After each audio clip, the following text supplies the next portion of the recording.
Okay guys, I got the master cylinder out of the Concorde. The Concorde takes the same master cylinder whether you have power brakes or manual brakes, and they just change this little adapter thing at the end.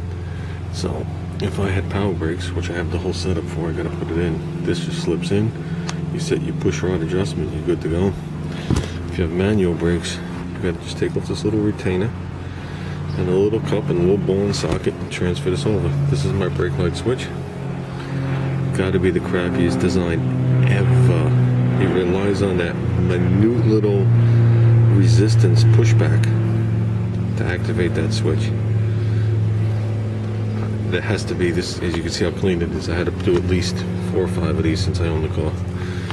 Okay, same part number because I bought these at the same time, and it's very hard to make out, but it's an 1 1/8" bore.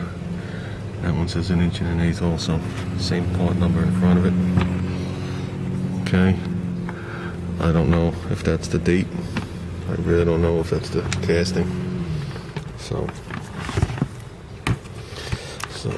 I mean, the label part number is the same too, but that means absolutely nothing if anybody knows anything about dealing with parts.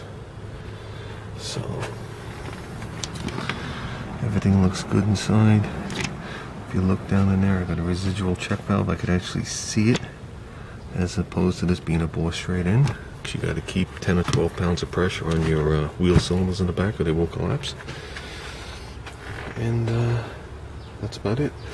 Let's transfer the stuff over. I have to bench bleed it, but I still didn't get fluid.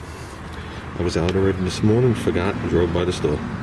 So I'm going to run back out because I'm not emptying my trailer for a couple hours worth of fluid. So I tried to actually slide it forward and do this in the car, but the hood was in the way. So we'll just switch the rod over.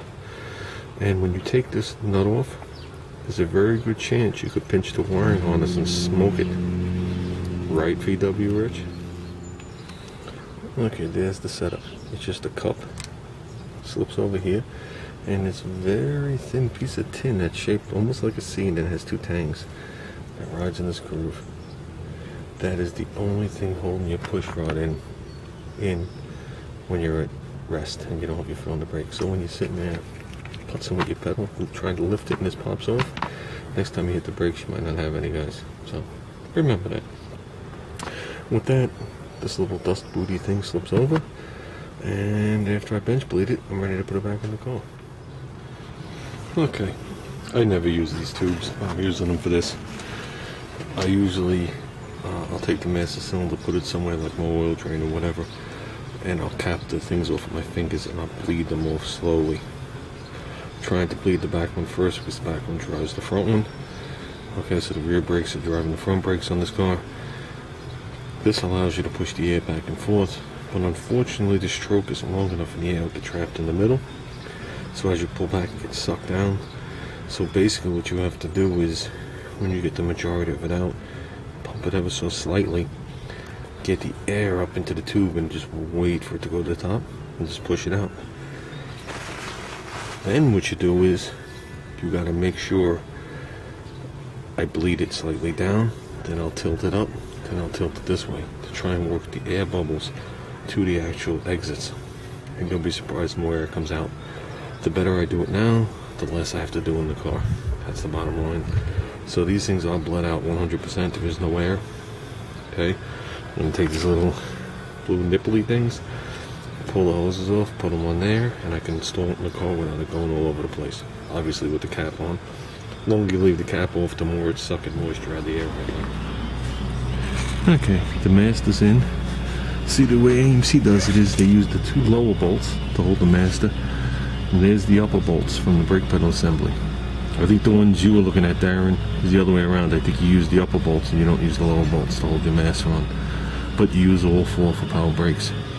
And another thing, in case you don't know, when you look at your pedal, I don't think I'm going to be able to get the light up in here. When you look at your pedal, there's 2 holes on your pedal for the brake rod. The upper hole is for manual brakes, so the pedal moves further and has more mechanical advantage. The lower hole is for power brakes, so your pedal moves less because you don't need the mechanical advantage. That's why mechanical brakes, the pedals sit so much closer to you. They allow for more travel, so you have a little more mechanical advantage. A car power brakes, the pedal usually sits lower, and that's what confused my son that day when he tried to drive the car. So I gotta get up there and do that switch. Switch sucks.